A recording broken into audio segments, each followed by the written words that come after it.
ಓಂ ನಮಃ ಶಿವಾಯ್. ಭಾರತ್ ಮಾತಾ ಶಿವಶಕ್ತಿ ಅವತಾರ್ ಪಿತಾಶ್ರೀ ಬ್ರಹ್ಮ ಬಾಬಾರವರ ವಾಣಿ. ಓಂ. ಪಿತಾಶ್ರೀ ಶಿವ ತಂದೆಯ ನೆನಪಿದೆಯೇ? ಮುರಳಿಯ ದಿನಾಂಕ 9/7/2026 ಪ್ರಾತಃ ಕ್ಲಾಸ್. Revise course 3/3/2020. ಓಂ ನಮಃ ಶಿವಾಯ್. ನಿಶ್ಚಯ ಬುದ್ಧಿ ಮಕ್ಕಳೇ, ಪೇಪರ್ ಕೊಡದಿದ್ದರೆ ಪಾಸ್ ಆಗುವುದು ಹೇಗೆ? ಅಂದ್ರೆ ಪರೀಕ್ಷೆ ಬರೆಯದಿದ್ದರೆ ಪಾಸ್ ಆಗುವುದು ಹೇಗೆ ಹೇಳುತ್ತಿದ್ದೀರಲ್ಲವೇ? ಇಲ್ಲಿ ಇರುವವರಿಗಿಂತ ಹೊರಗಿನವರು ಹೆಚ್ಚು ಪದವಿಯನ್ನು ಪಡೆಯುತ್ತಾರೆ ಎಂದು. ಇದು ಅದೇ ಪರೀಕ್ಷೆ ಆಗಿದೆ, ಅರ್ಥವಾಯಿತೆ? ಅಷ್ಟೇ. ಈಗ ಪೇಪರ್ ಬರೆಯಬೇಕು. ಓಂ ನಮಃ ಶಿವಾಯ್. ಖುಷಿಯಾಗಿದ್ದೀರಾ? ಎಲ್ಲರೂ ಎಷ್ಟು ಖುಷಿಯಾಗಿದ್ದೀರಿ? ಇಷ್ಟೊಂದು. ವಾವ್, ನೋಡಿದ್ದೀರಾ? ಮತ್ತೆ ಸಿಗುತ್ತೇವೆ ಎಂದು ಎಂದಾದರೂ ಯೋಚಿಸಿದ್ದೀರಾ? ಯೋಚಿಸಿರಲಿಲ್ಲ ಅಲ್ಲವೇ? ಪ್ರೀತಿ ಇದ್ದಾಗ ಭೇಟಿಯಾಗುವ ಖುಷಿ ಹೆಚ್ಚಾಗುತ್ತದೆ, ಇಚ್ಛೆಯಾಗುತ್ತದೆ. ಇಲ್ಲಿ ಬನ್ನಿ, ಮುಂದೆ ಬನ್ನಿ. ಹಿಂದೆ ಏಕೆ ಕುಳಿತಿದ್ದೀರಿ? ಎಷ್ಟು ಮುದ್ದಾದ ಮಕ್ಕಳು ಬಂದಿದ್ದಾರೆ. ವಾ, ಸೇವೆ ಹೇಗೆ ನಡೆಯುತ್ತಿದೆ? ಯಾರೋ ಹೇಳಿದರು ನಡೆಯುತ್ತಿದೆ ಎಂದು. ಎಷ್ಟು ಚೆನ್ನಾಗಿ ನಡೆಯುತ್ತಿದೆ? ಸ್ವಲ್ಪ ಚೆನ್ನಾಗಿಯೇ ಅಥವಾ ತುಂಬಾ ಚೆನ್ನಾಗಿದೆಯೇ? ಯಾರೋ ಹೇಳಿದರು ತುಂಬಾ ಚೆನ್ನಾಗಿ ನಡೆಯುತ್ತಿದೆ ಎಂದು. ಒಳ್ಳೆಯದು. ಈಗ ಇನ್ನೂ ಚೆನ್ನಾಗಿ ನಡೆಸಬೇಕು. ಏನು ಮಾಡಬೇಕು? ಈಗ ಹೋಗಿ ಯಾವ ಮಕ್ಕಳು ಸಂದೇಶವಿಲ್ಲದೆ ಇದ್ದಾರೋ ಈಗ ಅವರಿಗೆ ಸಂದೇಶ ಕೊಡಬೇಕು. ಸರಿ ತಾನೆ? ಮನಸ್ಸು ಸರಿ ಇದೆಯೇ? ತನು ಸರಿ ಇದೆಯೇ? ತನುವಿನ ಆರೋಗ್ಯ ಸರಿ ಇದೆಯೇ? ಮನಸ್ಸಿನಲ್ಲಿ ಸ್ವಲ್ಪ ಸ್ವಲ್ಪ ವಿಚಾರ ನಡೆಯುತ್ತಿದೆ. ಒಳ್ಳೆಯದು, ನಡೆಯಬೇಕು. ನಿಮ್ಮ ಮನಸ್ಸಿನಲ್ಲಿ ನಡೆಯುತ್ತಿದ್ದರೆ ನೀವು ಸರಿಯಾಗಿದ್ದೀರಿ. ಮನಸ್ಸಿನಲ್ಲಿ ನಡೆಯುವುದು ಎಂದರೆ ಸರಿಯಾಗಿರುವುದು ಎಂದರ್ಥ. ಸ್ವಲ್ಪ ಸ್ವಲ್ಪ ಅಲುಗಾಡುತ್ತಿದೆ, ಮಜಾ ಬರುತ್ತಿದೆ ಅಥವಾ ದುಃಖವಾಗಿದೆಯೇ? ಸ್ವಲ್ಪ ದುಃಖವಾಗಿದೆಯೇ? ನೋಡಿ ಮಕ್ಕಳೇ, ಡ್ರಾಮಾ ಬಹಳ ಕಲ್ಯಾಣಕಾರಿಯಾಗಿದೆ. ಯಾರಿಗೆ ತಂದೆಯ ಮೇಲೆ ನಿಶ್ಚಯವಿದೆಯೋ ಅವರಿಗೆ ಡ್ರಾಮಾದ ಮೇಲೆ ನಿಶ್ಚಯವಿರುತ್ತದೆ, ಹೌದಲ್ಲವೇ? ಮತ್ತು ಯಾರಿಗೆ ಡ್ರಾಮಾದ ಮೇಲೆ ನಿಶ್ಚಯವಿದೆಯೋ ಅವರಿಗೆ ತಮ್ಮ ಮೇಲೆ ಅವಶ್ಯವಾಗಿ ನಿಶ್ಚಯವಿರುತ್ತದೆ. ತಮ್ಮ ಮೇಲೆ ಯಾವ ನಿಶ್ಚಯ? ಅಂದರೆ ನಾನು ಸ್ಥಾನವನ್ನು ಸರಿಯಾದ ರೀತಿಯಲ್ಲಿ ಹಿಡಿದಿದ್ದೇನೆ ಎಂದು. ಯಾವ ಮಕ್ಕಳಿಗೆ ಡ್ರಾಮಾದ ಮೇಲೆ ನಿಶ್ಚಯವಿದೆಯೋ ಅವರು ಏನು ಮತ್ತು ಏಕೆ, ಹೇಗೆ ಎಂಬ ಪ್ರಶ್ನೆಗಳಲ್ಲಿ ಸಿಲುಕುವುದಿಲ್ಲ. ಆದರೆ ಬಹುಪಾಲು ಬ್ರಾಹ್ಮಣರಲ್ಲಿ ಏನು ನಡೆಯುತ್ತಿದೆ? ಏನು, ಏಕೆ, ಹೇಗೆ ಆಯಿತು, ಹೀಗೆ ಆಗಬಾರದಿತ್ತು. ಇಷ್ಟು ಸಮಯದಿಂದ ಓದುತ್ತಿದ್ದೀರಿ, ಹಾಗಾದರೆ ಪೇಪರ್ ಎಲ್ಲಿ ತೆಗೆದುಕೊಳ್ಳುತ್ತಾರೆ? ಇದೊಂದು ಸಣ್ಣ ಪೇಪರ್ ಆಗಿದೆ. ಎಲ್ಲರೂ ಹೀಗೆ ಅಲುಗಾಡುತ್ತಿದ್ದಾರೆ. ಏನಾಯಿತು ತಿಳಿಯದು. ಇಷ್ಟು ಸಣ್ಣ ಪೇಪರ್ನಲ್ಲಿ ಅಲುಗಾಡಿ ಬಿಟ್ಟರು. ಈಗ ಪೇಪರ್ನಲ್ಲಿ ಏನೇನೋ ಪ್ರಶ್ನೆಗಳು ಬಂದಿವೆ. ಈಗ ಹೇಳಿ, ಇದು ನಿಮ್ಮ ಪೇಪರ್ ಆಗಿದೆ. ಬಾಬಾ, ಹೀಗೆ ಹೇಗೆ ಆಗಲು ಸಾಧ್ಯ? ಹೀಗೆ ಏಕಾಯಿತು?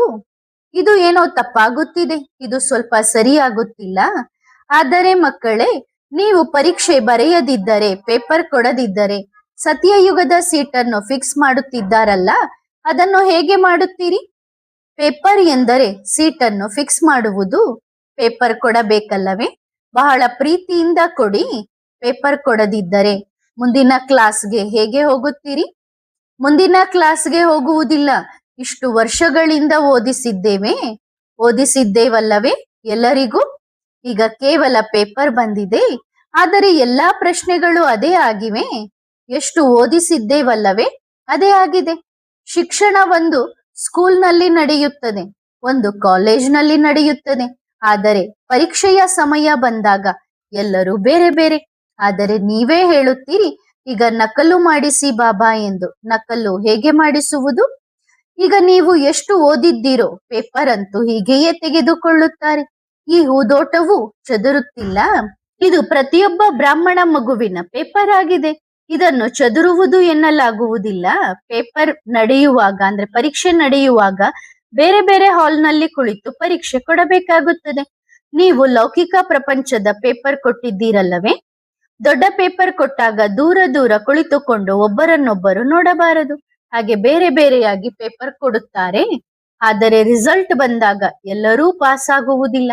ಅದರಲ್ಲಿ ಯಾರೋ ಫಸ್ಟ್ ಬರುತ್ತಾರೆ, ಇನ್ಯಾರೋ ಸೆಕೆಂಡ್ ಬರುತ್ತಾರೆ, ಇನ್ಯಾರೋ ಥರ್ಡ್ ಬರುತ್ತಾರೆ. ಇದನ್ನು ಚದುರುವುದು ಎನ್ನಲಾಗುವುದಿಲ್ಲ.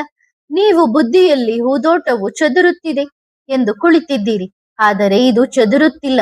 ಇದು ಕೇವಲ ಪೇಪರ್ ತೆಗೆದುಕೊಳ್ಳಲಾಗುತ್ತಿದೆ. ಬಹಳ ಪ್ರೀತಿಯಿಂದ ನಿಶ್ಚಯ ಬುದ್ಧಿಯವರಾಗಿ ಪೇಪರ್ ಕೊಟ್ಟರೆ ಮುಂದಿನ ಕ್ಲಾಸ್ಗೆ ಹೋಗುತ್ತೀರಿ. ಮಕ್ಕಳೇ, ಇಲ್ಲಿ ಪ್ರತಿಯೊಂದು ಧರ್ಮದ ಮಾತುಗಳು ಆಡಬೇಡಿ. ನನ್ನ ಖುದಾ, ನನ್ನ ಭಗವಂತ, ನನ್ನ ವಾಹೇಗುರು, ಮತ್ತೆ ನಮ್ಮ ಬ್ರಾಹ್ಮಣರಲ್ಲೂ ಬಂದು ಬಿಟ್ಟಿತು ನನ್ನ ಬಾಬಾ. ಹೌದು, ನನ್ನವರೇ. ಆದರೆ ಅವನು ಒಂದು ಸ್ಥಾನಕ್ಕೆ ಬರುತ್ತಾನೆ ಎಂದಲ್ಲ. ಬಂಧಿಸಬೇಡಿ ಬಾಬನನ್ನು. ಅವರು ಬಂಧಿಸುವವರಲ್ಲ, ಅವರು ಬಂಧನವಿಲ್ಲದವರು. ಪಾದರಸದಂತಿದ್ದಾರೆ. ಪಾದರಸವನ್ನು ಎಷ್ಟು ಒತ್ತಿ ಹಿಡಿಯುತ್ತೀರೋ ಅಷ್ಟು ಜಾರುತ್ತದೆ. ಅವರು ಒತ್ತಿ ಇಡುವವರಲ್ಲ, ದಬಾಯಿಸಲ್ಪಡುವವರೂ ಅಲ್ಲ. ಅವರು ಯಾವುದೇ ಕಾಳಲ್ಲ ಅಥವಾ ಹಿಡಿದಿಟ್ಟುಕೊಳ್ಳುವ ವಸ್ತುವಲ್ಲ. ಅವರು ಅಂತಹ ಪಾದರಸವಾಗಿದ್ದಾರೆ. ಯಾರಿಗೆ ಪ್ರೀತಿ ಇದೆಯೋ ಅವರು ಅವರನ್ನು ಪಡೆದುಕೊಳ್ಳಬಹುದು, ಮತ್ತು ಯಾರು ತಮ್ಮ ಅಭಿಮಾನದಿಂದ, ತಮ್ಮ ಅಹಂಕಾರದಿಂದ ಅವರನ್ನು ಪಡೆಯಲು ಬಯಸುತ್ತಾರೋ ಅವರು ಅಲ್ಲಿಂದ ಎಲ್ಲರಿಗಿಂತ ಮೊದಲು ಜಾರುತ್ತಾರೆ. ಆದ್ದರಿಂದ ಪಾದರಸವನ್ನು ಗುರುತಿಸಿ, ಮತ್ತು ಅವರ ಗುರುತು ಪ್ರೀತಿಯಾಗಿದೆ. ಪ್ರೀತಿ ಮತ್ತು ಪಾದರಸ ಒಂದೇ ರಾಶಿಯಾಗಿದೆ. ಅವರು ಪ್ರೀತಿಯವರಾಗಿದ್ದಾರೆ, ಆದರೆ ಪಾದರಸದಂತಿದ್ದಾರೆ. ಆ ಪಾದರಸ ಬಹಳ ಪ್ರಿಯವಾಗಿದೆ. ಅವರು ಎಲ್ಲಿಯವರೆಗೆ ಪ್ರಿಯವಾಗಿದ್ದಾರೋ ಅಲ್ಲಿಯವರೆಗೆ ಆ ಪಾದರಸ ನಿಮ್ಮದಾಗಿದೆ. ಎಲ್ಲಿ ಅಧಿಕಾರ ಎಳೆದಾಟ ಬಂತು ಆಗ ಆ ಪಾದರಸ ಮತ್ತೆ ಯಾರದ್ದೂ ಅಲ್ಲ. ಹೋಗಿ, ಈಗ ನಾನು ಯಾರಿಗೂ ಸಿಗುವುದಿಲ್ಲ. ಈ ಕ್ಲಾಸ್ ಇದೆಯಲ್ಲವೇ, ಇದು ಸಂಗಮ ಯುಗದ ಲಾಸ್ಟ್ ಪೇಪರ್, ಲಾಸ್ಟ್ ಕ್ಲಾಸ್ ಆಗಿದೆ. ಇದರ ಮುಂದಿನ ಕ್ಲಾಸ್ ಸತ್ಯಯುಗ, ಮತ್ತು ಅದರಲ್ಲಿ ಆಯ್ದ ಕೆಲವರು ಮಾತ್ರ ಹೋಗುತ್ತಾರೆ. ಎಲ್ಲಾ ಮಕ್ಕಳು ಹೋಗುತ್ತಾರೆ, ಆದರೆ ನಂಬರ್ ವಾರ್ ಪುರುಷಾರ್ಥದ ಅನುಸಾರ ಹೋಗುತ್ತಾರೆ. ಮಕ್ಕಳು ಕೇಳಿದರು, ಗುಲ್ಜಾರ್ ದಾದಿಯವರ ತನುವಿನಲ್ಲಿ ಬರುತ್ತಿದ್ದಾಗ ಬಾಪ್ತಾದ ಇಬ್ಬರು ಜೊತೆಯಾಗಿ ಬರುತ್ತಿದ್ದರು, ಈಗ ಬೇರೆ ಬೇರೆಯಾಗಿ ಏಕೆ ಬರುತ್ತಾರೆ? ಬಾಬಾ ಹೇಳಿದರು, ನೋಡಿ ಮಕ್ಕಳೇ, ತಂದೆಯು ಪರಮಧಾಮದಿಂದ ಬಂದಾಗ ಮೊದಲು ಸೂಕ್ಷ್ಮವತನಕ್ಕೆ ಬರುತ್ತಾರೆ. ಸೂಕ್ಷ್ಮವತನದಿಂದ ಬಾಬಾ ಮತ್ತೆ ಸ್ಥೂಲ ಪ್ರಪಂಚಕ್ಕೆ ಬರುತ್ತಾರೆ. ಇದು ತಂದೆಯ ಮೇಲಿರುವ ಕಾಯ್ದೆ ಮತ್ತು ಕಾನೂನು ಆಗಿದೆ. ಏಕೆಂದರೆ ತಂದೆಯು ಬಿಂದುವಾಗಿದ್ದಾರಲ್ಲವೇ, ಆದ್ದರಿಂದ ಅವರು ಪ್ರಕಾಶದ ಶರೀರವನ್ನು ತೆಗೆದುಕೊಂಡು ಬರಬೇಕಾಗುತ್ತದೆ. ಇದು ಕೇವಲ ತಂದೆಗೆ ಮಾತ್ರ, ನಮಗಲ್ಲ. ಅರ್ಥವಾಗುತ್ತಿದೆಯೇ? ಇದು ತಂದೆಗೆ ಇರುವ ಕಾಯ್ದೆ ಕಾನೂನು, ಏಕೆಂದರೆ ಅವರು ನಿರಾಕಾರರಾಗಿದ್ದಾರೆ. ಅವರಿಗೆ ಸ್ಥೂಲ ದೇಹವೂ ಇಲ್ಲ, ಸೂಕ್ಷ್ಮ ದೇಹವೂ ಇಲ್ಲ, ಏನೂ ಇಲ್ಲ. ಹಾಗಾಗಿ ಅವರು ಬಂದಾಗ ಮೇಲಿನಿಂದ ನಮ್ಮ ಜೊತೆಯಲ್ಲೇ ಬರುತ್ತಾರೆ. ಆದರೆ ನಾವು ಬಂದಾಗ ನಮಗಾಗಿ ಬಾಬಾ ಈ ಕಾಯ್ದೆಯನ್ನು ಮಾಡಿಲ್ಲ. ಅಂದರೆ ನಾನು ಎಲ್ಲಿಗೆ ಹೋದರೂ ನಾನೂ ಕೂಡ ಜೊತೆಯಲ್ಲಿ ನಡೆಯುತ್ತೇನೆ ಎಂದು ಬಾಬಾ ತಮ್ಮ ಸಲುವಾಗಿ ಮಾಡಿಕೊಂಡಿದ್ದಾರೆ. ಆದರೆ ಬಾಬಾ ಮತ್ತು ನಾವು ಇಬ್ಬರೂ ಬಂದಾಗ ಕೇವಲ ಶಿವ ಬಾಬಾ ಎಂದು ಹೇಳುತ್ತಾರೆ. ಬರುವುದು ಇಬ್ಬರು, ನಾವಿಬ್ಬರೂ ಬರುತ್ತೇವೆ. ನಮಗೆ ತಿಳಿಯುತ್ತದಲ್ಲವೇ ಏನೇನು ಮಾತುಗಳಾದವು ಎಂದು? ಕೇಳಿ, ನಿನ್ನೆ ಏನಾಯಿತು ಎಂದು. ಆದರೆ ನಮಗಾಗಿ ಯಾವುದೇ ಕಾಯ್ದೆ ಮಾಡಿಲ್ಲ. ಅಂದರೆ ನಾವು ಒಬ್ಬರೇ ಎಲ್ಲಿಯೂ ಹೋಗಲು ಸಾಧ್ಯವಿಲ್ಲ ಎಂದು ಅರ್ಥವಾಗುತ್ತಿದೆಯೇ? ಕೇವಲ ತಂದೆಗಾಗಿ. ಇದು ಬಾಬಾ ತಮ್ಮ ಸಲುವಾಗಿ ಕಾಯ್ದೆ ಮಾಡಿದ್ದಾರೆ. ಮತ್ತು ಅಗತ್ಯವೇಕೆ? ನಿಮಗೆ ಗೊತ್ತಿದೆಯೇ? ಈ ಸಂಸಾರವನ್ನು ರಚಿಸುವ ಮೊದಲು ಬಾಬಾ ಯಾರನ್ನು ರಚಿಸುತ್ತಾರೆ? ಸೂಕ್ಷ್ಮವತನವನ್ನು ರಚಿಸುತ್ತಾರೆ, ಮತ್ತು ಅದರಲ್ಲಿ 3 ಪ್ರಕಾಶದ ಶರೀರಗಳು ತಯಾರಾಗುತ್ತವೆ. ಮತ್ತು ನಿಮಗೆ ಇದನ್ನೂ ತಿಳಿಸುತ್ತೇನೆ, ಆ 3 ನಮ್ಮ ಶಿವ ತಂದೆಯೇ ಉಪಯೋಗಿಸುತ್ತಾರೆ. ಹೇಗೆ ನೋಡಿ, ಮೊದಲು ನಮ್ಮ ತನುವಿನಲ್ಲಿ ಬರುತ್ತಾರೆ. ನಮಗೂ ಕೂಡ ಒಂದೇ ಶರೀರವಿದೆ ಎಂದು ಯೋಚಿಸಬೇಡಿ. ಸೂಕ್ಷ್ಮ ಶರೀರ ಮೊದಲಿದೆ, ನಂತರ ನಾವು ಬಂದಿದ್ದೇವೆ. ಹೇಗೆ ನಮ್ಮ ಶರೀರವಿದೆಯೋ ಹಾಗೆಯೇ ವಿಷ್ಣುವಿನ ರೂಪವೂ ಅಲ್ಲಿದೆ. ಅದು ಸತ್ಯಯುಗದಲ್ಲಿ ಬರುತ್ತದೆ. ಮತ್ತು ಯಾವಾಗ ಶಂಕರನ ರೂಪ ತೆಗೆದುಕೊಳ್ಳುತ್ತಾರೋ ಆಗ ಏನಾಗುತ್ತದೆ ಗೊತ್ತೇ? ಇಡೀ ಮಿಷನ್ ನಡೆಯುತ್ತದೆ. ಮಿಷನ್ ಎಂದರೆ ಯಾರನ್ನು ಮಹಾಕಾಲ ಎಂದು ಕರೆಯುತ್ತಾರೋ ಅವರು. ಬಹಳ ರಹಸ್ಯಗಳಿವೆ, ಅವು ತೆರೆದುಕೊಳ್ಳುತ್ತಾ ಹೋಗುತ್ತವೆ. ನೋಡುತ್ತಾ ಇರಿ, ಬಹಳ ಮಜಾ ಬರುತ್ತದೆ. 3 ಮೂಲಕವೇ ತಂದೆಯು ಕರ್ತವ್ಯ ಮಾಡುತ್ತಾರೆ, ಮತ್ತು ಅವರ ನಮ್ಮ ಪರಮಾತ್ಮ ಶಿವ ಪ್ರತಿಯೊಂದು ಆತ್ಮದ ತಂದೆಯಾಗಿದ್ದಾರೆ. ನೋಡಿ, ಈ ನಿಯಮ ನಮ್ಮ ತಂದೆ ಶಿವ ತಂದೆಗಾಗಿ ಇದೆ. ಏಕೆಂದರೆ ಅವರು ಏನಾಗಿದ್ದಾರೆ? ನಿರಾಕಾರರಾಗಿದ್ದಾರೆ. ಅವರು ಸಾಕಾರರೂ ಅಲ್ಲ, ಆಕಾರರೂ ಅಲ್ಲ. ಹಾಗಾದರೆ ನಿರಾಕಾರರು ಹೇಗೆ ಬರುತ್ತಾರೆ? ಮೊದಲು ಆಕಾರವನ್ನು ತೆಗೆದುಕೊಳ್ಳುತ್ತಾರೆ, ನಂತರ ಈ ಸಾಕಾರವನ್ನು ತೆಗೆದುಕೊಳ್ಳುತ್ತಾರೆ ಮತ್ತು ನಾವಂತೂ ಇಬ್ಬರೂ ಆಗುತ್ತೇವೆ. ಸಾಕಾರವೂ ಆಗುತ್ತೇವೆ ಮತ್ತು ಆಕಾರವೂ ಆಗುತ್ತೇವೆ. ನಿರಾಕಾರರಂತೂ ಪರಮಧಾಮಕ್ಕೆ ಹೋಗಿ ಆಗುತ್ತೇವೆ. ಆದ್ದರಿಂದ ನಮಗೆ ಈ ನಿಯಮ ಅನ್ವಯಿಸುವುದಿಲ್ಲ. ನಾವು ಓಡಾಡುತ್ತಾ ಯಾವಾಗ ಬೇಕಾದರೂ ಬರಬಹುದು. ಎರಡನೇ ಪ್ರಶ್ನೆ ಎಂದರೆ, ಬಾಬಾ, ನೀವು ಹೀಗೆ ಹೇಗೆ ಬರಲು ಸಾಧ್ಯ? ಎಲ್ಲಕ್ಕಿಂತ ಮೊದಲ ಮಾತು, ಎಲ್ಲಕ್ಕಿಂತ ದೊಡ್ಡ ಗೊಂದಲದ ಪ್ರಶ್ನೆ ಎಂದರೆ, ಮುಖವನ್ನು ನೋಡುತ್ತಾರೆ. ಇವರ ಮುಖದಲ್ಲಿ ಏಕೆ ಬಂದರು? ಇವರು ಏನು ಮಾಡಿದರು? ಇವರು ಯಾರು? ಎಲ್ಲಿಂದ ಬಂದಿದ್ದಾರೆ? ಯಾರಿಗೂ ತಿಳಿಯದು. ಆದರೆ ಯಾರು ಆರಿಸಿಕೊಂಡಿದ್ದಾರೋ ಅವರಿಗೆ ತಿಳಿದಿದೆಯಲ್ಲವೇ? ಮಕ್ಕಳಾದ ನಿಮ್ಮ 84 ಜನ್ಮಗಳಿದ್ದವು. ನಿಮಗಂತೂ ಗೊತ್ತಿರಲಿಲ್ಲ. ನೀವು ಭಕ್ತಿ ಮಾರ್ಗದಲ್ಲಿ 84 ಲಕ್ಷ ಎಂದು ತಿಳಿದಿದ್ದೀರಿ. 84 ಎಂದು ಯಾರು ಹೇಳಿದರು? ಬಾಬಾ ಹೇಳಿದರು. ಆಗಲೇ ಗೊತ್ತಾಗಿದ್ದು, ಭಕ್ತಿ ಮಾರ್ಗದಲ್ಲಿ ಅನೇಕರನ್ನು ಭಗವಂತ ಎಂದು ನಂಬುತ್ತಿದ್ದರು. ಭಗವಂತ ಒಬ್ಬರೇ ಎಂದು. ಈ ಜ್ಞಾನವನ್ನು ಯಾರು ಕೊಟ್ಟರು? ಬಾಬಾ ಕೊಟ್ಟರು. ನಮ್ಮ ಹತ್ತಿರ ಇತ್ತೆ. ನಾವು ಕೂಡ ಗೀತೆಯನ್ನು ಓದುತ್ತಿದ್ದೆವು, ಅದರಂತೆಯೇ ನಡೆಯುತ್ತಿದ್ದೆವು. ಈ ಎಲ್ಲಾ ಜ್ಞಾನವನ್ನು ಯಾರು ಕೊಟ್ಟರು? ಜ್ಞಾನಿಯನ್ನಾಗಿ ಯಾರು ಮಾಡಿದರು? ಜ್ಞಾನ ಸಾಗರನು ಮಾಡಿದನು. ಹಾಗಾದರೆ ನಮಗೆ ಮಕ್ಕಳಾದ ನಮಗೆ ತಂದೆಗಿಂತಲೂ ಹೆಚ್ಚು ಜ್ಞಾನವಿರಲು ಸಾಧ್ಯವೇ? ಒಂದು ವೇಳೆ ಸಾಧ್ಯವಿದ್ದರೆ ಇಂದು ತಿಳಿಸಿ. ನೀವು ಎಷ್ಟು ಸ್ಟಾಕ್ ಮಾಡುತ್ತೀರೋ ಅದನ್ನು 4 ಪಟ್ಟು ಹೆಚ್ಚಿಸಿ ನಿಮಗೆ ನೀಡುತ್ತಾರೆ. ಅವರು ಸಾಗರವಾಗಿದ್ದಾರೆ ಮತ್ತು ಸಾಗರದಿಂದ ಒಂದು ಬಕೆಟ್ ಯಾರಿಗಾದರೂ ಸಿಕ್ಕರೆ ಮತ್ತು ಅವರು ತಮ್ಮನ್ನು ಸಾಗರ ಎಂದು ತಿಳಿದುಕೊಂಡರೆ ಅದು ಅವರ ತಪ್ಪು ಎನ್ನಲಾಗುತ್ತದೆ. ಬಾಬಾ ಸಾಗರ ಮತ್ತು ಸಾಗರ ಎಂದಿಗೂ ತನ್ನ ಕೀಲಿಯನ್ನು ಯಾರಿಗೂ ಕೊಡುವುದಿಲ್ಲ. ಅದು ಖಜಾನೆಯಾಗಿದೆ. ಮಕ್ಕಳೇ, ಇದು ಕೇವಲ ಪರೀಕ್ಷೆ ಆಗಿದೆ. ನೀವು ಎಲ್ಲರನ್ನೂ ನಿಶ್ಚಿಂತರನ್ನಾಗಿ ಮಾಡಿ ಹೇಳಿ ನೋಡಿ. ಅಕ್ಕೋರೆ, ಪೇಪರ್ ಇದೆ, ಬಹಳ ಮಧುರವಾದ ಪರೀಕ್ಷೆ ಇದೆ. ಇಷ್ಟು ಓದಿದ್ದೇವೆ ಅಂದ ಮೇಲೆ ಸ್ವಲ್ಪ ಪರೀಕ್ಷೆ ಕೊಡೋಣ. ಅದರಲ್ಲೇನಾಗುವುದು? ಪರೀಕ್ಷೆ ತಾನೇ ಬರೆಯಬೇಕು. ಪರೀಕ್ಷೆ ಬರೆಯದಿದ್ದರೆ ಪಾಸಾಗುವುದು ಹೇಗೆ? ಹೇಳುತ್ತಿದ್ದರು, ಇಲ್ಲಿರುವವರಿಗಿಂತ ಹೊರಗಿನವರು ಹೆಚ್ಚು ಪದವಿಯನ್ನು ಪಡೆಯುತ್ತಾರೆ ಎಂದು. ಇದು ಅದೇ ಪೇಪರ್ ಆಗಿದೆ. ಅರ್ಥವಾಯಿತೆ? ಅಷ್ಟೇ, ಪೇಪರ್ ಬರೆಯಬೇಕು. ಒಂದು ವೇಳೆ ಆ ಕಾಲದಲ್ಲೂ ನೋಡಿದ್ದರೆ ಇವರಲ್ಲಿ ಭಗವಂತ ಬರುತ್ತಾರೆ ಎಂದು ಯಾರೂ ಹೇಳುತ್ತಿರಲಿಲ್ಲ. ಇವರ ಬಟ್ಟೆಗಳು ಕೂಡ ಇಷ್ಟು ಕೊಳೆಯಾಗಿವೆ. ಈ ಮುದುಕ ಮಣ್ಣು ಎತ್ತುತ್ತಿದ್ದಾನೆ ಅಂದ್ರೆ ಬ್ರಹ್ಮ ಬಾಬಾ ಮಾಡ್ತಿದ್ದಂತ ಸೇವೆಗಳನ್ನ ನೋಡಿ ಜನ ಮಾತಾಡ್ತಿದ್ರು. ಈ ಮುದುಕ ಮಣ್ಣು ಎತ್ತುತ್ತಿದ್ದಾನೆ. ಇವರು ಸಣ್ಣ ಸಣ್ಣ ಹೆಣ್ಣು ಮಕ್ಕಳನ್ನು ಕೆಲಸಕ್ಕೆ ಹಚ್ಚುತ್ತಾರೆ. ಇವರಲ್ಲಿ ಭಗವಂತ ಹೇಗೆ ಬರುತ್ತಾರೆ? ಹೀಗೆ. ಆದರೆ ಆ ಸಮಯದಲ್ಲಿಯೂ ಬಾಬಾ ಈ ದೃಶ್ಯವನ್ನು ತೋರಿಸಿದರು. ನಾವು ಆ ಸಮಯದಲ್ಲಿ ಇದ್ದಾಗ, ನಮ್ಮ ಶರೀರವನ್ನು ಬಿಟ್ಟು ಬೇರೆ ಮಗುವಿನ ಶರೀರದಲ್ಲಿ ಬಂದಾಗ, ಆ ಸಮಯದಲ್ಲಿಯೂ ತಂದೆಯು ಈ ದೃಶ್ಯವನ್ನು ತೋರಿಸಿದರು. ನಾವು ಕೆಲವೊಮ್ಮೆ ಯೋಚಿಸುತ್ತಿದ್ದೆವು, ನಮ್ಮ ಶರೀರದ ವಯಸ್ಸು ಹೆಚ್ಚಾಗಿದೆ, ಇದು ಹೋದಾಗ ಹೇಗೆ ನಡೆಯುತ್ತದೆ ಎಂದು. ತಂದೆಯು ಸಂಪೂರ್ಣ ಸಾಕ್ಷಾತ್ ದೃಶ್ಯವನ್ನು ತೋರಿಸಿಬಿಟ್ಟರು. ಹೀಗೆ ನಡೆಯುತ್ತದೆ ಎಂದು ತೋರಿಸಿದರು. ಅಂದರೆ ನೀವು ಶರೀರ ಬಿಟ್ಟರೆ ಈ ಯಜ್ಞವು ನಿಂತು ಹೋಗುತ್ತದೆ ಎಂದು ಯೋಚಿಸಬೇಡಿ. ಇಂತಹ ಅಭಿಮಾನದಿಂದ ಹೊರಬನ್ನಿರಿ. ಮೊದಲು ನಮ್ಮನ್ನು ಆ ವಿಷಯದಿಂದ ಹೊರಗೆ ತಂದರು. ಮೊದಲು ಹೇಳಿದರು ಹೀಗೆ ಬರುತ್ತಾರೆ ಎಂದು. ಆದರೆ ಯಾರ ಶರೀರದಲ್ಲಿ ಬರುತ್ತಾರೆ ಎಂದು ಹೇಳಲಿಲ್ಲ. ಆದರೆ ಶರೀರ ಬಿಟ್ಟು ಹೋದಾಗ ಮೇಲೆ ಹೋಗಿ ನೋಡಿದರೆ ನಮ್ಮ ಮುಖದಂತೆಯೇ ಇರುವ ಇನ್ನೊಬ್ಬರು ಕುಳಿತಿದ್ದಾರೆ. ಅಲ್ಲಿಗೆ ಹೋದಾಗ ಸಂಪೂರ್ಣ ನಾಟಕದ ರಹಸ್ಯ ಅರ್ಥವಾಯಿತು. ಅರ್ಥವಾಯಿತೆ?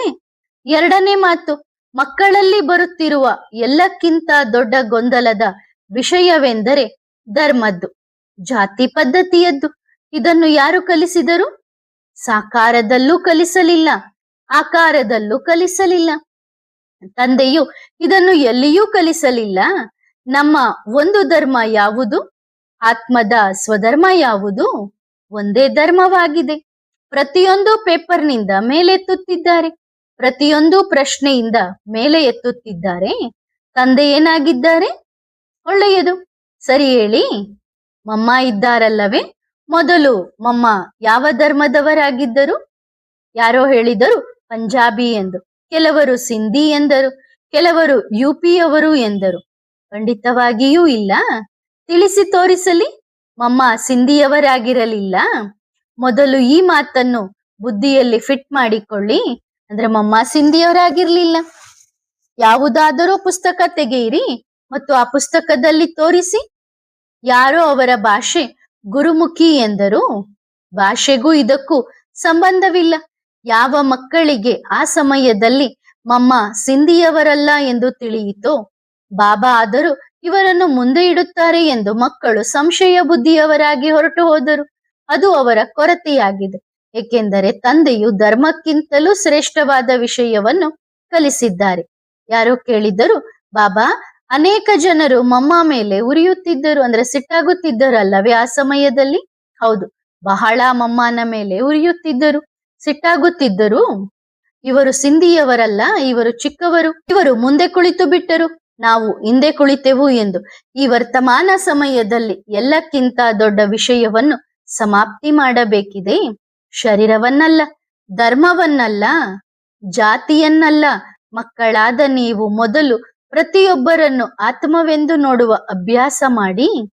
ನಮ್ಮ ಬ್ರಾಹ್ಮಣ ಪರಿವಾರದಲ್ಲಿದೇನು ನಡೆಯುತ್ತಿದೆ? ಮೊದಲು ಕೇಳುತ್ತಾರೆ, ನೀವು ಯಾರು? ನೀವು ಯಾವ ಧರ್ಮದವರು? ಹೀಗೆ ಕೇಳುತ್ತಾರೆ. ತಮ್ಮ ಧರ್ಮದವರಾಗಿದ್ದರೆ ಸ್ವಲ್ಪ ಒಳ್ಳೆಯ ಗೌರವ ಸಿಗುತ್ತದೆ. ತಮಗಿಂತ ಸಣ್ಣ ಧರ್ಮದವರಾಗಿದ್ದಾರೆ, ಸರಿ, ಸ್ವಲ್ಪ ಪರವಾಗಿಲ್ಲ ಎನ್ನುತ್ತಾರೆ. ಇದು ಆತ್ಮದ ಜ್ಞಾನವಲ್ಲ. ಮೊದಲು ಸಮಾನ ದೃಷ್ಟಿಯಿಂದ ನೋಡಿ.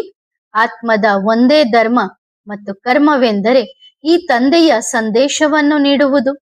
ಧರ್ಮವೆಂದರೆ ಶಾಂತ ಸ್ವರೂಪರಾಗುವುದು ಮತ್ತು ಅದನ್ನು ತಮ್ಮೊಳಗೆ ಧಾರಣೆ ಮಾಡಿ ನಂತರ ಇತರರಿಗೆ ನೀಡುವುದು. ಸರಿತಾನೆ ಮಕ್ಕಳೇ? ಮೊದಲು ನೀವು ಯಾರು ಎಂದು ಕೇಳುವುದನ್ನು ನಿಲ್ಲಿಸಿ. ಇದನ್ನೇ ಕೇಳುತ್ತಾರೆ. ಮೊದಲು ಕನೆಕ್ಷನ್ ಯಾರ ಜೊತೆಗಿದೆ? ತಂದೆಯ ಜೊತೆಗೆ. ಆತ್ಮದ ರೂಪದಲ್ಲಿ ಸಹೋದರರಾಗಿದ್ದೇವೆ. ಸರಿತಾನೆ? ಅರ್ಥವಾಯಿತಲ್ಲವೇ? ಇಷ್ಟು ದೊಡ್ಡ ತಂದೆ ಸಿಕ್ಕ ಮೇಲೆ ಪೇಪರ್ ಏನಾಯಿತು? ಸಣ್ಣದಾಯಿತು. ಮೊದಲು ನಿಮ್ಮನ್ನು ನೀವು ವಿಶ್ವ ಕಲ್ಯಾಣಕಾರಿಯ ದೃಷ್ಟಿಯಿಂದ ನೋಡಿಕೊಳ್ಳಿ. ಒಂದು ಆತ್ಮವಲ್ಲ, ಸಾವಿರಾರು ಕೋಟ್ಯಾಂತರ ಆತ್ಮಗಳು ಹೀಗೆ ತಡಬಡಿಸುತ್ತವೆ. ಮಕ್ಕಳಾದ ನಿಮಗೆ ತಂದೆಯ ಆಧಾರವಿದೆ. ಯಾರಿಗೆ ತಂದೆಯ ಬಗ್ಗೆ ಗೊತ್ತಿಲ್ಲವೋ ಅವರಿಗೆ ಯಾರ ಆಧಾರವಿದೆ? ಈಗ ತಿಳಿಸಿ. ಹೋಗಿ ನೋಡಿ ಪ್ರಪಂಚದಲ್ಲಿ ಹೋಗಿ ನೋಡಿ ಮಕ್ಕಳೇ. ನೀವು ತಂದೆಗೆ ನಿಮ್ಮ ಹೃದಯದ ದುಃಖವನ್ನು ಹೇಳಿಕೊಳ್ಳಬಹುದು. ಆದರೆ ಆ ಮಕ್ಕಳು, ಅವರಿಗೆ ತಂದೆ ಯಾರು ಎಂದು ಗೊತ್ತಿಲ್ಲ, ಅವರಿಗೇನೂ ಗೊತ್ತಿಲ್ಲ. ಇದನ್ನು ನೋಡಿ. ತಂದೆ ಸಿಕ್ಕಿದರು, ನೀವು ನಿಶ್ಚಿಂತರಾಗಿದ್ದೀರಿ, ನಿಮ್ಮ ಹೃದಯವೂ ಹಗುರವಾಯಿತು. ಪ್ರಪಂಚದಲ್ಲಿ ನೋಡಿ ಏನಿದೆ? ಅಳುತ್ತಿದ್ದಾರೆ, ತಡಬಡಿಸುತ್ತಿದ್ದಾರೆ, ಕಿರುಚಾಡುತ್ತಿದ್ದಾರೆ. ಹೇ ಭಗವಂತ, ನೀನು ಯಾವ ಮೂಲೆಯಲ್ಲಿ ಅಡಗಿ ಕುಳಿತಿದ್ದೀಯ? ನಮ್ಮ ಮೇಲೆ ನಿನಗೆ ಅಂತಹ ದ್ವೇಷವೇನಿದೆ? ಅವರಿಗೇನು ತಿಳಿಯುವುದೇ ಇಲ್ಲ ಮಕ್ಕಳೇ. ಮತ್ತು ಈಗ ಅಂತಹ ಆಟ ನಡೆಯಲಿದೆ. 4 ಕಡೆ ಹೀಗೆ ನಡೆಯಲಿದೆ. ಅಂತಹ ಶರೀರಗಳಾಗಲಿವೆ ಎಲ್ಲಿ ಕುಡಿಯಲು ನೀರು ಸಿಗುವುದಿಲ್ಲ ಮತ್ತು ತಿನ್ನಲು ಆಹಾರ ಸಿಗುವುದಿಲ್ಲ. ಆ ಸಮಯದಲ್ಲಿ ಜೊತೆಗಿದ್ದಾರೆ, ತಂದೆ ಜೊತೆಗಿರುತ್ತಾರೆ. ತಂದೆಯ ಪ್ರೀತಿ ಇರುತ್ತದೆ, ಶಿಕ್ಷಣವಿರುತ್ತದೆ. ಅಂತಹ ಸಮಯ ಬರಲಿದೆ. ಎಷ್ಟೇ ಚಿನ್ನ ತಂದಿಡಿ, ಹಣ ತಂದಿಡಿ, ಯಾವುದೂ ಕೆಲಸಕ್ಕೆ ಬರುವುದಿಲ್ಲ. ಹಾಗಾದರೆ ಇದನ್ನು ನೋಡಿ. ಈಗ ಬರುವ ಸಮಯ ಯಾವುದಿದೆ? ದೃಶ್ಯ ಏನಿದೆ? ತಂದೆ ಬಂದಿದ್ದಾರೋ ಇಲ್ಲವೋ? ತಂದೆಯು 3ನೇ ರಥವನ್ನು ತಗೊಂಡಿದ್ದಾರೋ ಇಲ್ಲವೋ? ಇದನ್ನು ಯೋಚಿಸುವುದರಲ್ಲಿ ನಿಮ್ಮ ಸಮಯವನ್ನು ವ್ಯರ್ಥವಾಗಿ ಖಂಡಿತ ಕಳೆಯಬೇಡಿ. ಇದನ್ನು ಮಾಡಿ. ತಂದೆ ಏನು ಹೇಳಿದ್ದಾರೋ ಅದನ್ನು ಮಾಡಿ. ಪ್ರತಿಯೊಂದು ಆತ್ಮಕ್ಕೆ ತಂದೆಯ ಪರಿಚಯ ಕೊಡಬೇಕು ಎಂದು ತಂದೆ ಹೇಳಿದ್ದಾರೆ. ನನ್ನನ್ನು ಅಷ್ಟು ಹೃದಯದಿಂದ ಪ್ರೀತಿಯಿಂದ ನೆನಪು ಮಾಡಬೇಕು. ನನ್ನ ಬಾಬಾ ಎಷ್ಟು ಮಧುರವಾಗಿದ್ದಾರೆ. ಸರಿತಾನೆ? ಹೆದರಿಸಬೇಡಿ. ಮೊದಲು ಇಲ್ಲಿ ಬರೆದಿಡಿ. ನನ್ನ ಬಾಬಾ ನನ್ನ ಜೊತೆಗಿದ್ದಾರೆ ಅಂದ ಮೇಲೆ ಹೆದರುವ ಮಾತೇನಿದೆ? ಮೊದಲು ಒಬ್ಬ ನಿಶ್ಚಯ ಬುದ್ಧಿಯವರಾಗಿರಿ. ಅಂದ್ರೆ ತಂದೆಯ ಮೇಲೆ ನಿಶ್ಚಯ ಬುದ್ಧಿಯವರಾಗಿರಿ. ನಾವು ಆ ಕಾಲದಲ್ಲಿ ಇದ್ದಾಗ, ಅಂದ್ರೆ ಆದಿಯಲ್ಲಿ ಇದ್ದಾಗ ಹಣ ಖಾಲಿ ಆಯಿತು. ಆಗ ಸಂಜೆ ಅಡುಗೆ ಏನು ಮಾಡುವುದು ಎಂದು ಗೊತ್ತಿರಲಿಲ್ಲ. ಆದರೂ ಅವಶ್ಯವಾಗಿ ನಿಶ್ಚಿಂತರಾಗಿದ್ದೆವು. ಬಾಬಾ, ಮಕ್ಕಳಿದ್ದಾರೆ, ನೀವು ಹಸಿದು ಮಲಗಿಸಬೇಕೆಂದರೆ ಹಸಿವಿನಿಂದ ಮಲಗಿಸಿ, ಹೊಟ್ಟೆ ತುಂಬ ಊಟ ಮಾಡಿಸಿ, ಮಲಗಿಸಬೇಕೆಂದರೆ ಊಟ ಮಾಡಿಸಿ. ಆಗ ತನ್ನಷ್ಟಕ್ಕೆ ತಾನೇ ಎಲ್ಲಿಂದಲೋ ಬರುತ್ತಿತ್ತು, ಮೂಲೆ ಮೂಲೆಗಳಿಂದ ಬರುತ್ತಿತ್ತು. ಇಗೋ ತೆಗೆದುಕೊಳ್ಳಿ ಸೇವೆ, ಎಲ್ಲರಿಗೂ ಅಡುಗೆ ತಯಾರಿಸಿ ಎಂದು. ವರ್ತಮಾನ ಸಮಯದಲ್ಲಿ ಎಲ್ಲವೂ ಸಮಾಪ್ತಿಯಾಗಲಿದೆ. ಏನಿದೆಯೋ ಅದು ಸಾಕಷ್ಟಿದೆ. ಚೆಕ್ ಮಾಡಿಕೊಳ್ಳಿ, ಚೆಕ್ ಮಾಡಿ. 2 ತಿಂಗಳದ್ದು 2 ವರ್ಷದ್ದು ನಿಮ್ಮ ಹತ್ತಿರ ಇದೆ ಎಂದು. 2 ವರ್ಷದ ನಂತರ ನೋಡೋಣ. ನಿಶ್ಚಿಂತ, ಅವಶ್ಯವಾಗಿ ನಿಶ್ಚಿಂತ. ಈಗ ಪುರುಷಾರ್ಥವನ್ನು ಜಾಸ್ತಿ ಮಾಡಬೇಕು. ಈಗಂತೂ ಎಲ್ಲವೂ ಮುಗಿಯಲಿದೆ. ತಂದೆಯು ಬುದ್ಧಿಯೋಗವನ್ನು ಎಲ್ಲರಿಂದಲೂ ತೆಗೆಯುತ್ತಿದ್ದಾರಲ್ಲವೇ? ನೀವು ಆ ಮಕ್ಕಳನ್ನು ನೋಡಿ, ಯಾರು ವಿಜ್ಞಾನದ ಸಾಧನಗಳಲ್ಲಿ ಸಿಲುಕಿಕೊಂಡಿದ್ದಾರೋ ಅವರನ್ನು ನೋಡಿ. ಅವರು ನೋಡಿ, ನನ್ನ ಗಾಡಿ, ನನ್ನದು ಇಷ್ಟು ದುಬಾರಿ ಗಾಡಿ, ಈ ಗಾಡಿಯನ್ನು ಬಿಡುವುದಿಲ್ಲ ಎನ್ನುತ್ತಾರೆ. ಮತ್ತು ಯಾವಾಗ ಆತ್ಮವು ಶರೀರದಿಂದ ಹೊರಬರುವುದು, ಆಗ ಗಾಡಿಯ ಒಂದು ಹ್ಯಾಂಡಲ್ ಅನ್ನು ಅವರ ದೇಹದ ಕೈಗೆ ಹಿಡಿದುಕೊಳ್ಳಲು ಹೇಳಿ. ಇಡಿಸಿಬಿಡಿ. ನಾನು ಗಾಡಿಯನ್ನು ಬಿಡುವುದಿಲ್ಲ ಬಾಬಾ, ಗಾಡಿಯನ್ನು ಬಿಡುವುದಿಲ್ಲ. ಇಂತಹ ಪರೀಕ್ಷೆಯೂ ಬರಲಿದೆ, ಬಂದಿದೆ. ಪ್ರತಿಯೊಂದು ಪೇಪರ್ನಲ್ಲಿ ಪಾಸ್ ಆಗಬೇಕು. ನೀವು ಟೆನ್ಷನ್ ತಗೊಂಡರೆ ತಂದೆ ಏನು ತಗೊಳ್ಳುತ್ತಾರೆ? ಈಗ ಟೆನ್ಷನ್ ತಂದೆಗೆ ಕೊಟ್ಟು ಬಿಡಿ ಮತ್ತು ನೀವು ಆ ಟೆನ್ಷನ್ ನಿಂದ ಇರಿ. ಇಂದಿನಿಂದ ಯೋಚಿಸಿ, ಬಾಬಾ ಇದೆಲ್ಲವೂ ನಿಮ್ಮದು, ನಡೆಸುವವರು ನೀವು, ಮಾಡುವವರು ನೀವು. ಈ ಮೂರ್ತಿಯನ್ನು ಹೇಗೆ ಮಾಡಬೇಕು ಎಂದು ನಿಮಗೆ ಗೊತ್ತು. ಹೀಗೆ ಹೇಳಬಲ್ಲಿರಾ? ಇಷ್ಟು ಸಾಕು. ನಮ್ಮ ಬಾಬಾ ಯಾರು, ಏನಾಗಿದ್ದಾರೆ ಗೊತ್ತೇ? ಚಿತ್ರಕಾರ. ಗೊತ್ತಿದೆಯೇ? ಒಂದು ಪರಿವಾರವನ್ನು ನೋಡಬೇಡಿ, ಒಂದು ಧರ್ಮವನ್ನು ನೋಡಬೇಡಿ. ಕೇವಲ ಒಬ್ಬರನ್ನು ಮಾತ್ರವಲ್ಲ, ಇಡೀ ವಿಶ್ವವನ್ನು ನೋಡಿ, ಇಡೀ ಪ್ರಕೃತಿಯನ್ನು ನೋಡಿ ಮತ್ತು ನೋಡಿ, ಇಂತಹ ಹೂವುಗಳನ್ನು ನೋಡಿ. ಈ ಸಂಸಾರವನ್ನು ಯಾರು ಸೃಷ್ಟಿಸಿದ್ದಾರೆ? ಒಂದು ವೇಳೆ ಪ್ರಕೃತಿ ಸೃಷ್ಟಿಸಿದೆ ಎನ್ನುವುದಾದರೆ ಪ್ರಕೃತಿಯನ್ನು ಸೃಷ್ಟಿಸಿದವರು ಯಾರು? ಇದನ್ನೇ ಹೇಳುತ್ತಾರಲ್ಲವೇ ಈ ಚಿತ್ರಕಾರ ಯಾರು ಎಂದು. ಯಾರು ಪ್ರತಿಯೊಂದು ಹೂವಿನಲ್ಲೂ ಶೃಂಗಾರ ಮಾಡಿದ್ದಾರೋ, ಹೂವಿನಲ್ಲಿ ಸುಗಂಧ ಎಲ್ಲಿಂದ ಬಂತು? ಬಣ್ಣವನ್ನು ಯಾರು ತುಂಬಿದರು? ಅವರು ಅಂತಹ ಚಿತ್ರಕಾರರಾಗಿದ್ದಾರೆ. ನಿಮ್ಮ ಮಿತಿಯಲ್ಲಿ ಬಂಧಿಸಬೇಡಿ, ಅಂದರೆ ಅವರು ನನ್ನವರು ಮತ್ತು ಅವರು ಒಂದೇ ಕಡೆ ಬರುತ್ತಾರೆ ಎಂದು.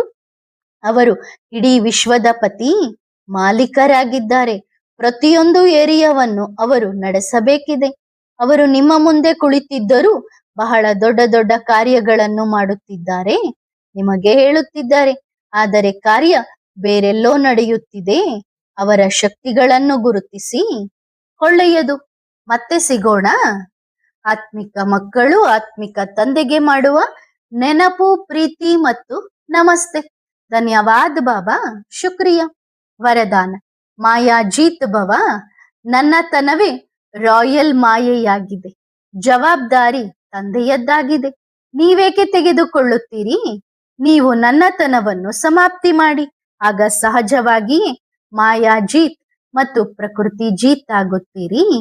ಒಳ್ಳೆಯದು. ಓಂ ನಮಃ ಶಿವಾಯ.